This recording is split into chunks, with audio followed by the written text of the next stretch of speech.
It began on an ordinary morning. Except, nothing about this day would ever be ordinary again. A man lies in a hospital bed, the sterile hum of machines filling the silence. He stirs, eyes flickering open, still dazed from the accident that nearly took his life. His family rushes to his side, relief flooding their faces. "Are you okay?" his wife asks, voice trembling. He opens his mouth to answer, and the room falls silent. The words are familiar in meaning, but the sound is not. Gone is the voice they have known for decades. In its place is the precise melodic rhythm of a language he has never spoken, an accent so flawless that it feels impossible. Confusion turns to disbelief, disbelief to fear. "How? Are you talking like that?" someone whispers. Within hours, the story spreads beyond the hospital walls. Local news cameras arrive, headlines flash across the screen. Man wakes up speaking a language he never learned. Medical mystery stuns experts. Doctors, linguists, and psychologists gather, each with their own theory. Brain trauma? A hidden skill buried deep in memory? Something far stranger? This isn't a scene from a science fiction novel. It's a true case, one of the rarest phenomena known to medicine.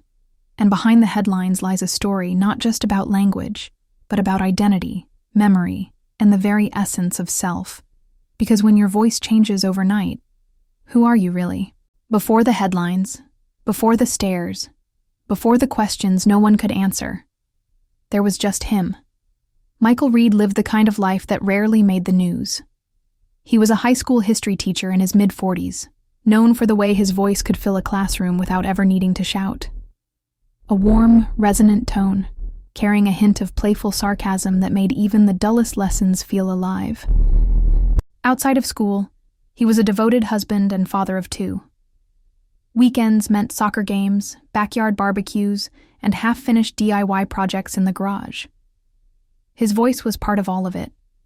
The booming laugh that rolled across the lawn, the bedtime stories told in silly voices just to make his kids giggle, the quiet, "I'm proud of you," after a good day.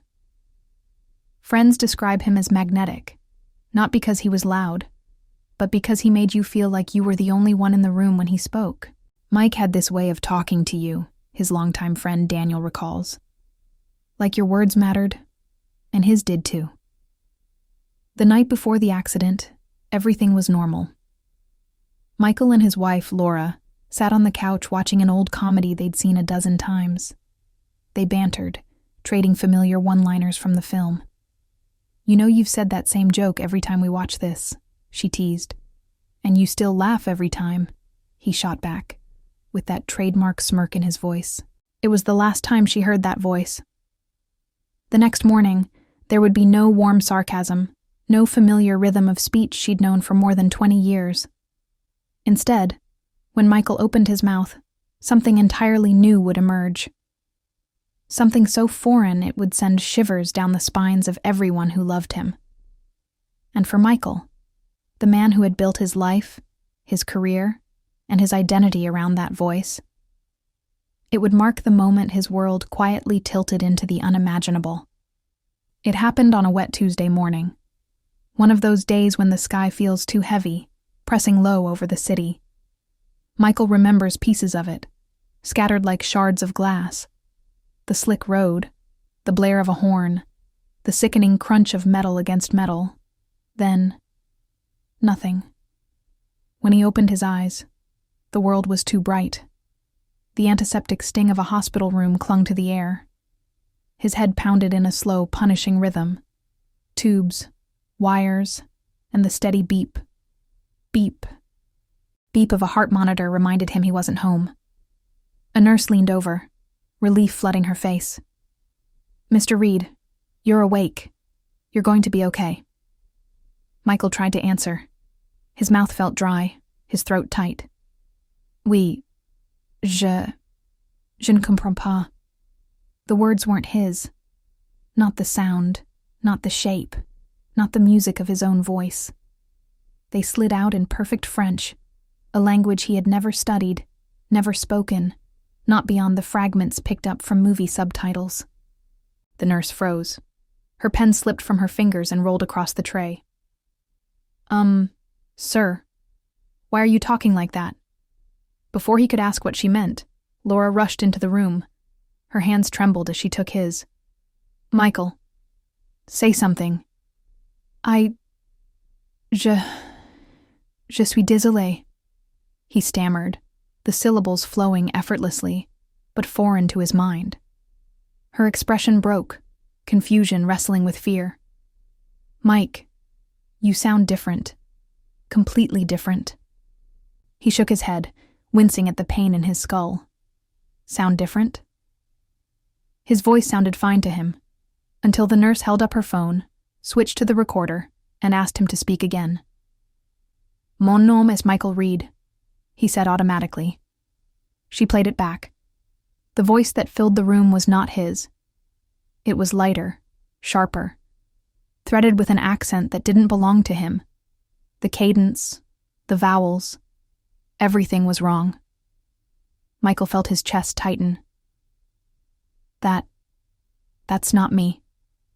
But the more he spoke, the more it became undeniable. Whatever had happened on that rain-slick road had stolen his voice and replaced it with someone else's. The room seemed smaller. Laura's hand was still in his, but she looked at him like a stranger. In that moment, Michael understood. The accident hadn't just bruised his body. It had cracked something far deeper, in a place no one could see.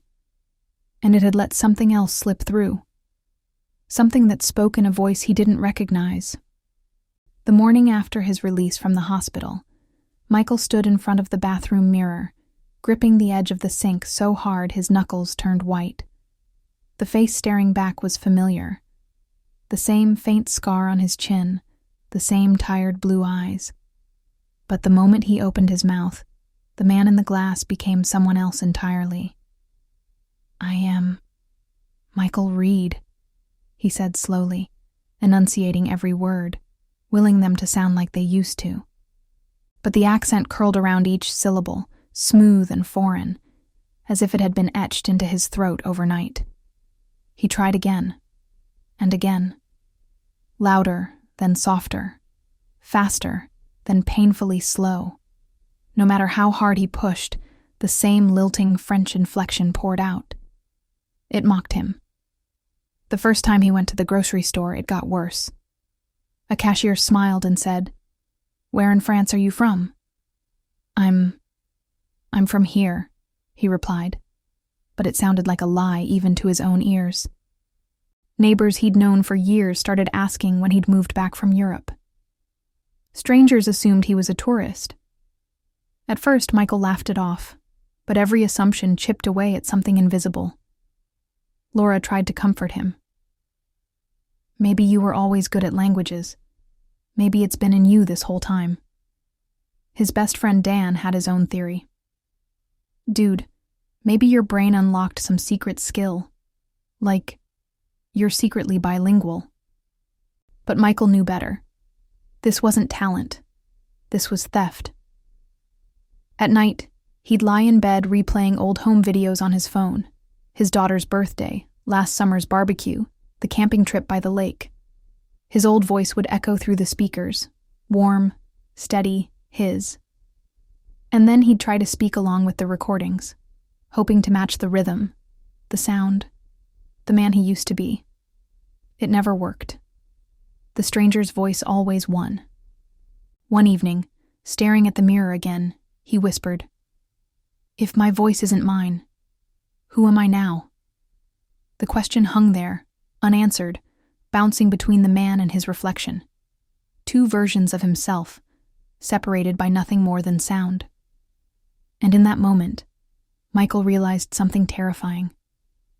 Losing your voice isn't just about losing words.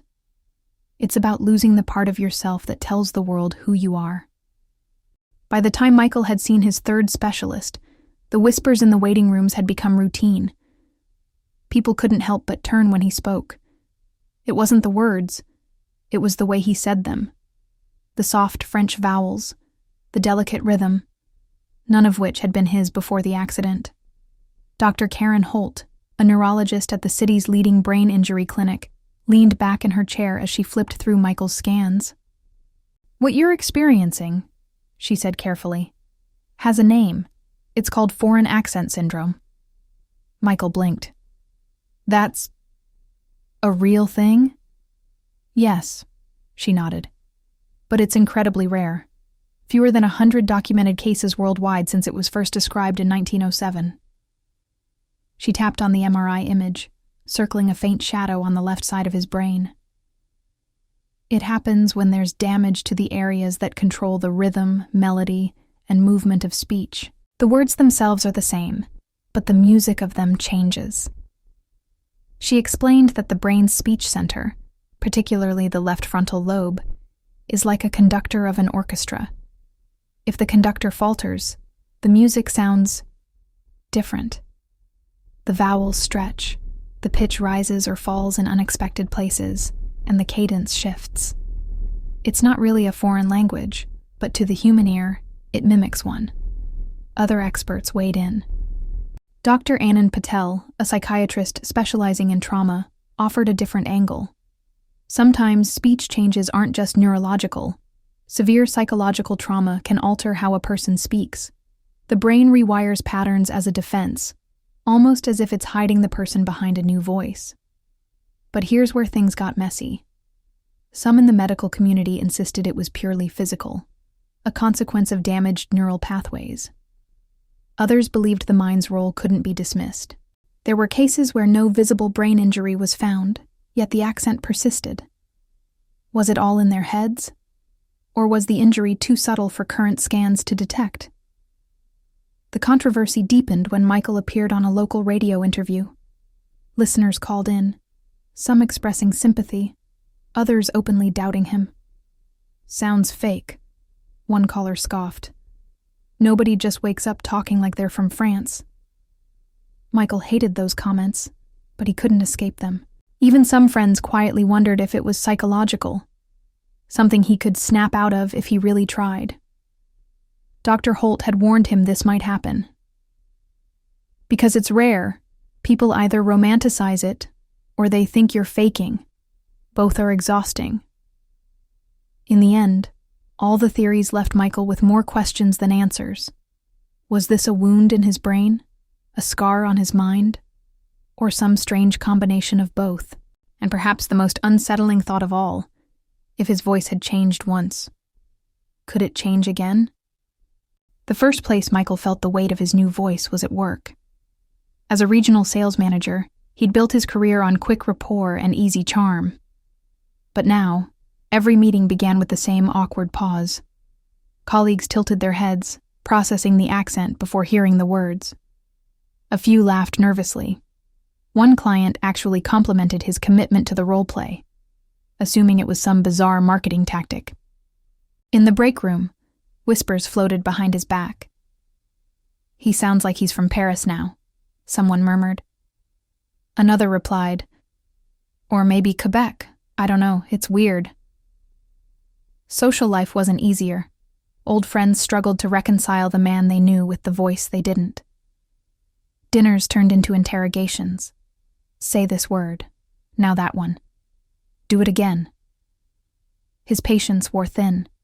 Conversations that once felt natural now felt like performances. At home, even the most ordinary moments were tinged with strangeness. His wife, Anna, admitted one night, "It's still you. But sometimes it feels like I'm talking to someone else." It was meant gently, but it hit like a punch. Then came the media. Local news stations ran with headlines like, "Man wakes up with mysterious foreign accent," and "Real-life body swap." A morning talk show requested a live interview, the producers promising it would be light and fun. But Michael could see the glint of curiosity in their eyes. He was a spectacle. Online, the theories spiraled. Reddit threads speculated he was the reincarnation of a French soldier. A YouTube channel claimed he was possessed. Conspiracy forums insisted it was a government experiment gone wrong. Michael stopped reading the comments. But the noise was constant. strangers deciding who he was, rewriting his life to fit their narratives. And yet, beneath the frustration and isolation, a quiet truth settled in. This voice wasn't leaving. If he couldn't go back to the man he was, he'd have to find a way to live as the man he'd become. The novelty wore off quickly. What was once a strange curiosity became an exhausting burden. Michael began avoiding phone calls, skipping social gatherings, and letting texts go unanswered. He didn't want to explain himself anymore. The questions, the tilted heads, the polite laughter, they chipped away at him. Depression crept in quietly. Mornings felt heavier. He'd sit on the edge of the bed, staring at the floor, rehearsing simple sentences in his head. "How are you today?" "I'm fine, thanks," hoping they might sound normal when spoken aloud. But the moment the words left his lips, the accent returned, stubborn and alien. Isolation became his refuge. Even in his own home, silence stretched between him and Anna. She tried to bridge the gap, suggesting weekend outings or game nights with friends, but Michael would shake his head.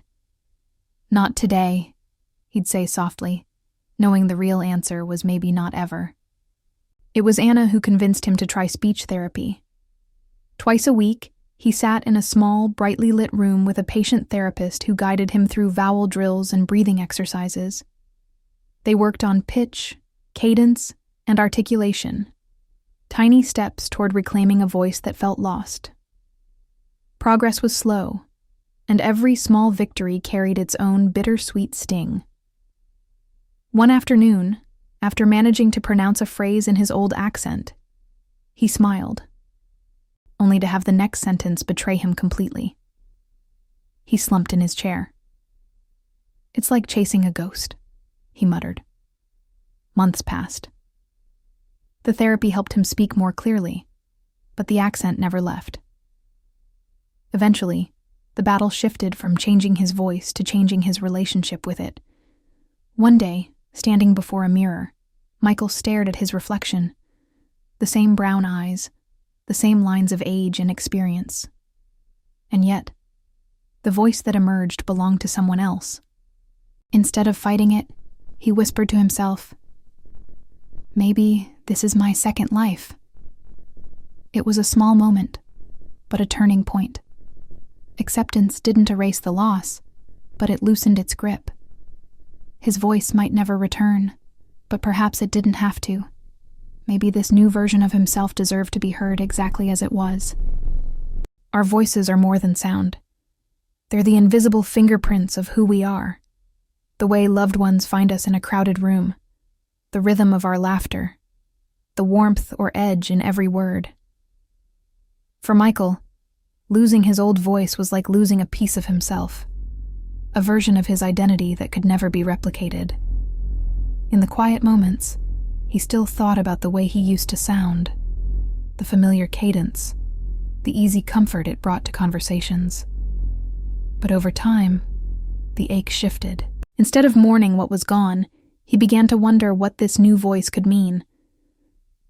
"I lost my old voice," he said once, looking directly into the camera. "But maybe this one tells a new story." His story became not just about a medical anomaly, but about the strange and unpredictable ways life reshapes us. Some people change through choice.